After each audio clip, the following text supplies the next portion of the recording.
Detalhes estranhos não surpreendem em casos que atraem a comunidade de true crime. Desde a luz da varanda quebrada no desaparecimento das 3 de Springfield, até as longas e detalhadas anotações deixadas na casa de John Bennett Ramsey.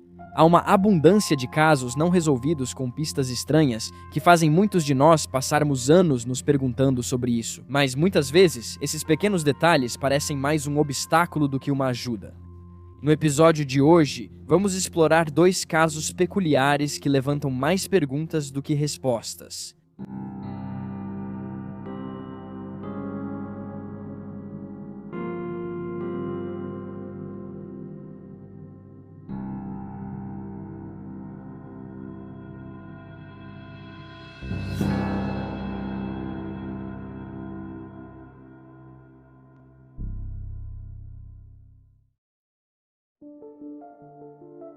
Mateusz Kowalski.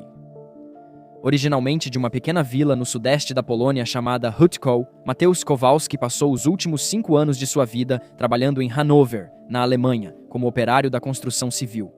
Ele morava com o pai, que também trabalhava na cidade, e manteve um relacionamento à distância com sua noiva polonesa por bastante tempo antes de ela engravidar. No dia 28 de março de 2018, Mateusz, com 30 anos de idade, saiu em seu BMW 500 e 25 de 1998 por volta das 23h30, com a intenção de visitar sua noiva em sua cidade natal, Lipia Góra, no noroeste da Polônia, já que ela estava prestes a dar à luz. Esperava-se que Mateusz chegasse à casa de sua noiva por volta das 8 ou 9 horas da manhã seguinte. A viagem entre Hanover e Lipia Góra tinha cerca de 647 quilômetros. Às 10h30 da manhã do dia 29 de março, Mateusz recebeu uma ligação de seu pai. O homem de 30 anos disse que enfrentou 2 horas de engarrafamento por um acidente na estrada. Ele disse que estava em Złoty, na fronteira Polônia-Alemanha, e ainda faltavam cerca de 214 quilômetros para percorrer. Após desligar, Mateusz avisou a noiva que chegaria em cerca de 2 horas. Mas ele nunca chegou à casa dela e nunca mais foi visto ou ouvido novamente. Por volta das 17h daquela noite, a noiva preocupada de Mateusz entrou em contato com a irmã dele, que também morava em Hanover, e não conseguiu falar com ele.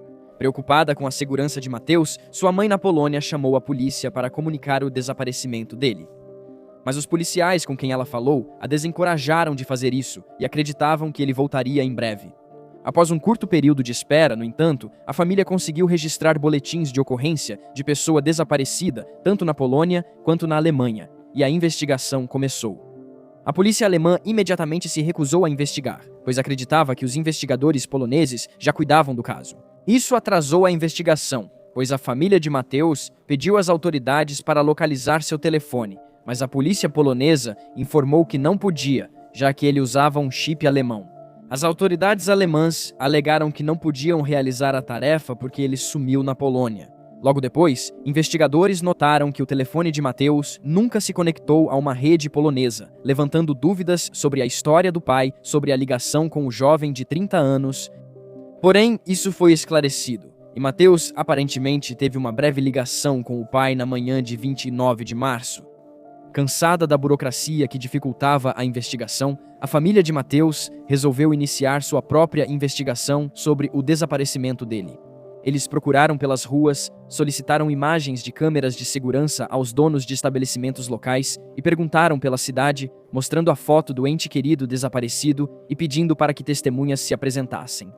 Eles acabaram aparecendo na TV, lamentando a falta de comunicação, interesse e progresso por parte da polícia. Durante 6 meses, a família de Mateusz se perguntava o que ocorreu com ele. Então, no dia 12 de setembro, um vizinho procurou a mãe dele a respeito do celeiro dela, observando que um cheiro horrível estava saindo de lá. Relatos indicam que o cheiro estava lá desde julho.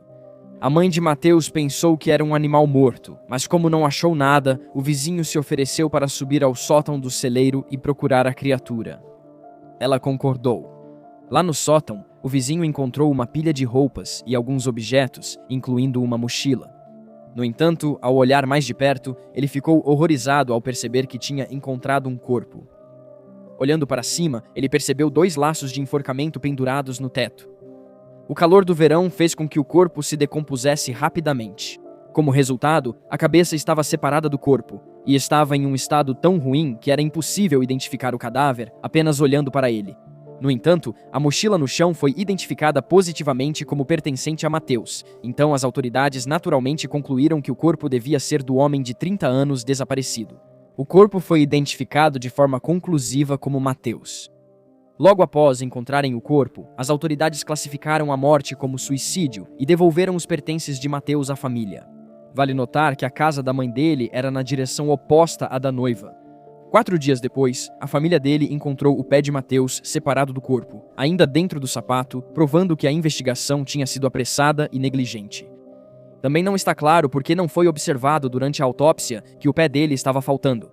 Relatos dizem que as autoridades não vasculharam o celeiro cuidadosamente ao encontrar o corpo, pois levaria muito tempo. Outro dado interessante, quando Matheus foi encontrado, seus dentes haviam sido arrancados e alguns estavam presos nas roupas com sangue. Além disso, havia sangue em suas roupas, e na mochila uma garrafa de água polonesa com bitucas de cigarro e uma caixinha de suco de laranja, apesar de Matheus não gostar de suco de laranja. Os itens foram liberados sem análise e, embora a carteira permanecesse com o corpo, as chaves do carro não estavam. Seu carro nunca foi encontrado após sua morte e sua placa nunca foi identificada em lugar nenhum. Seu telefone também foi encontrado com o corpo, com uma ligação feita em 30 de março para seu tio. Acredita-se que foi uma ligação acidental, pois não conectou e desligou em poucos segundos. Seu tio nem chegou a receber a ligação. Um promotor afirmou que os investigadores encontraram várias passagens de transporte público polonês datadas após o dia estimado de sua morte. Quanto à família de Matheus, eles afirmaram que o sótão ficava mais ou menos à vista do térreo do celeiro, mas disseram que não notaram o corpo enquanto usaram o celeiro durante todo o verão. Nos anos que se seguiram à descoberta do corpo de Matheus, sua irmã acusou a polícia polonesa de negligência. 2 policiais foram repreendidos por má conduta, mas nenhuma outra medida foi tomada. O telefone de Matheus também foi analisado e as autoridades alemãs obtiveram e examinaram imagens de câmeras de segurança e revistaram seu apartamento em Hanover, onde apreenderam seu tablet. Usando essas evidências, as autoridades conseguiram descobrir que Matheus havia mentido para sua família nos dias 28 e 29 de março. Ele não estava nem perto de onde disse ao pai que estava, e nem sequer estava em seu carro. Recibos na mochila comprovaram que ele ainda estava na Alemanha naquela época. No dia 28 de março, o homem de 30 anos pegou o trem até a cidade fronteiriça alemã de Frankfurt an der Oder e, em seguida, presumivelmente caminhou até a cidade polonesa de Swobice. Já fazia quase um dia desde que ele avisou a família que estava na Polônia. Em Swobice, ele se hospedou em um hotel com outra pessoa. Não está claro se essa pessoa já foi identificada e interrogada. No dia seguinte, Matheus pegou o trem para Varsóvia e depois o ônibus para Zamość, perto de sua aldeia natal. Ele chegou a Zamość perto da meia-noite, mas não se sabe como foi para casa depois. Até 2021, o carro de Matheus ainda não foi localizado. Não há registro de transferência ou baixa do veículo por ele. O corpo dele também nunca passou por exames toxicológicos e a data exata da sua morte ainda não está clara. Embora a morte dele tenha sido considerada suicídio pelos investigadores, o caso de Matheus deixou muitas perguntas sem resposta. Por que ele perdeu os dentes? Onde está o carro dele? Por que havia 2 laços de enforcamento e por que ele tinha uma garrafa de suco de laranja se não bebeu? Com quem ele estava no hotel? E por que ele estava lá? Como a família não percebeu o corpo dele no sótão? E por que não investigaram o cheiro? Neste momento, não se sabe se algum dia teremos as respostas. Janet Kennedy Smith nasceu em Perth, Escócia, em 25 de junho de 1902. A mãe dela era norueguesa e o pai, britânico, trabalhava como foguista de trem. Aos 11 anos, Janet se mudou com a família para Londres e, após terminar a escola, tornou-se babá. Em 1923, aos 21 anos, ela foi contratada como babá por um casal rico que fazia parte da elite social, chamado Frederico e Doreen Baker. Janet foi contratada para cuidar da recém-nascida Rosemary. Frederico, dono de uma empresa de importação, viajava com frequência. No ano seguinte, a família Baker mudou-se para Paris antes de se estabelecer em Vancouver, Canadá. Janet acompanhou a família nessas duas mudanças e recebia $30 por mês enquanto trabalhava para os Baker. Eles também prometeram comprar para ela uma passagem de volta à Inglaterra quando quisesse. Primeiro, enquanto viviam em Vancouver, a família ficou no sofisticado bairro West End. No entanto, em maio de 1924, eles se mudaram para a casa do irmão de Frederico, Richard, que morava lá com sua esposa Blanche. Segundo relatos, Richard e Blanche estavam de férias na Europa nessa época. Foi aqui que a família conheceu o empregado chinês, Wong Fun Sing, que tinha cerca de 25 anos, embora pudesse ter até 27. Segundo relatos, Sing era casado, mas logo se encantou por Janet. Ela registrou em seu diário que ele lhe havia dado itens de luxo, como uma camisola de seda, embora a natureza exata do relacionamento entre os dois seja incerta, já que as amigas de Janet mais tarde testemunhariam que ela lhes disse que estava apavorada com Sing. Em 26 de junho de 1924, Sing estava descascando batatas na cozinha quando ouviu um estrondo alto e repentino. Achando que era o estouro do escapamento de um carro, olhou pela janela, não viu nada e foi verificar o porão. Lá embaixo, ele encontrou o corpo de Janet, de 22 anos. Ela tinha um ferimento de bala na têmpora e um revólver calibre .45. Um revólver calibre .45 estava no chão ao lado da mão direita dela. Em pânico, Sing chamou Frederick Baker, que voltou imediatamente e confirmou a morte de Janet.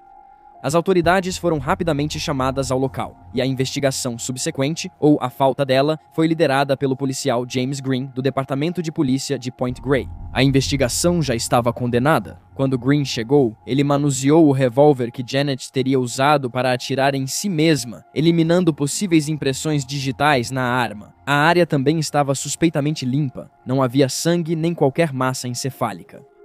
Mesmo assim, por algum motivo, isso não soou estranho aos investigadores. Outros dois indícios curiosos do caso. Janet não tinha marcas de pólvora na pele e a parte de trás do crânio estava esmagada, como se atingida por objeto contundente.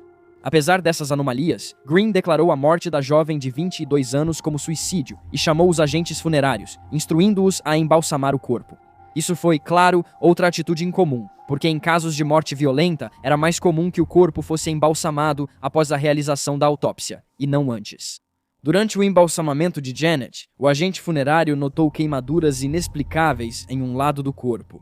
Nessa época, foi descoberto que o revólver pertencia a Richard Baker, que ainda estava fora do país naquele momento. Após o embalsamamento, o corpo da jovem de 22 anos foi examinado pelo Dr. Hunter, que confirmou não haver resíduos de pólvora ou marcas de queimadura nos pontos de entrada da bala, indicando disparo à distância. Ele também notou que o couro cabeludo dela estava separado do crânio. Não houve coleta de amostras nem autópsia regular. No inquérito que se seguiu, o legista descreveu a morte de Janet como, abre aspas, uma morte auto-infligida, porém acidental. As circunstâncias estranhas foram justificadas pelas autoridades e pelo legista dizendo que ela atirou em si mesma e, ao cair, bateu a cabeça no tanque de lavar roupas. Para a polícia, o caso estava encerrado. Janet foi enterrada no cemitério Mountain View, mas seus amigos não se convenceram facilmente. Eles contataram o Conselho Unido das Sociedades Escocesas de Vancouver e líderes da Igreja Presbiteriana para explicar a situação. Por sua vez, esses grupos pressionaram o procurador-geral Alexandre Malcolm Manson e o governo provincial, e por fim o caso foi reaberto. O corpo de Janet foi exumado em 28 de agosto e um segundo inquérito sobre sua morte foi feito. Desta vez, amigos da jovem de 22 anos relataram que ela temia Sing, o criado do padeiro, e disse a eles que achava que ele poderia matá-la. Também foi observado que a cena do crime não correspondia à ideia de suicídio. Foi concluído no inquérito que Janet havia sido assassinada e as suspeitas imediatamente recaíram sobre Sing, já que ele era o único conhecido por estar presente na casa naquele momento com Janet, além do bebê Rosemary. A crença de que Sing era o culpado só aumentou, pois durante o verão, o Vancouver Star publicou vários artigos insinuando que o criado era o responsável. Esses artigos foram escritos por um homem chamado Victor Odlin, que era notoriamente anti-asiático e até chegou a pedir a criação de uma lei que, abre aspas, preservaria garotas brancas jovens e impressionáveis das artimanhas e vilanias desnecessárias de homens asiáticos de casta baixa, fecha aspas. No entanto, de modo geral, havia um elemento considerável de retórica anti-asiática sendo propagado nessa época. Victor Odlen não foi o único a tentar criar leis que prejudicariam a vida dos asiáticos, especialmente dos homens. Mary Ellen Smith, uma membro da Assembleia Legislativa, apresentou o projeto de lei Janet Smith, que tinha como objetivo proibir empregadores de contratar homens asiáticos e mulheres brancas na mesma casa. No entanto, esse projeto de lei não foi aprovado, pois violava o Tratado Anglo-Japonês de 1911, que proibia legislações discriminatórias contra os japoneses. O procurador-geral Manson nomeou o inspetor Cruikshank para supervisionar o caso. Cruikshank contou com a ajuda do detetive particular Oscar Robinson, que passou muito tempo seguindo Singh e observando suas atividades. Após o segundo inquérito, Singh foi ao bairro chinês e, parado em uma esquina com amigos, 2 homens num grande veículo preto o agarraram, jogaram-no no banco de trás e partiram em alta velocidade. Singh achou que seria morto por justiceiros em retaliação pelo assassinato de Janet, mas ficou surpreso quando acabou no Agência Canadense de Detetives. Porém, seu alívio foi breve, pois ele foi interrogado por Robinson e outros sobre o crime e severamente espancado antes de ser liberado. Singh manteve sua inocência durante toda a aprovação e continuou dizendo aos homens que não tinha nada a ver com a morte de Janet. Então, em 20 de março de 1925, Singh foi sequestrado novamente, desta vez por vários homens vestidos com trajes da Ku Klux Klan. Como a KKK não era bem-vinda em Vancouver, presumiu-se que os homens estavam usando as roupas como disfarce e não eram membros reais da Klan. Os homens sequestraram Singh e o mantiveram em cativeiro por 6 semanas, enquanto o torturavam e interrogavam, tentando forçar uma confissão do jovem. No entanto, Singh, mais uma vez, se recusou e manteve sua inocência. Em 1º de maio, ele foi finalmente libertado. Após sua libertação, veio à tona que muitos dos homens envolvidos no sequestro eram membros de alto perfil da sociedade, incluindo 2 comissários de polícia de Point Grey, o chefe de polícia, um sargento da polícia e 3 autoridades proeminentes que faziam parte das sociedades escocesas da cidade. Além disso, um chinês chamado Wong Fun-sen esteve presente durante toda a aprovação, tendo sido contratado como tradutor. Sain também trabalhava para a agência de detetives envolvida no caso, o que aumentou a indignação das comunidades chinesas. Também foi revelado que o procurador-geral Manson, que assinou um mandado permitindo que os oficiais prendessem Singh após sua libertação do cativeiro, estava ciente do plano dos homens, mas não fez nada a respeito. Parecia que ele queria que os outros tivessem sucesso e o caso fosse encerrado.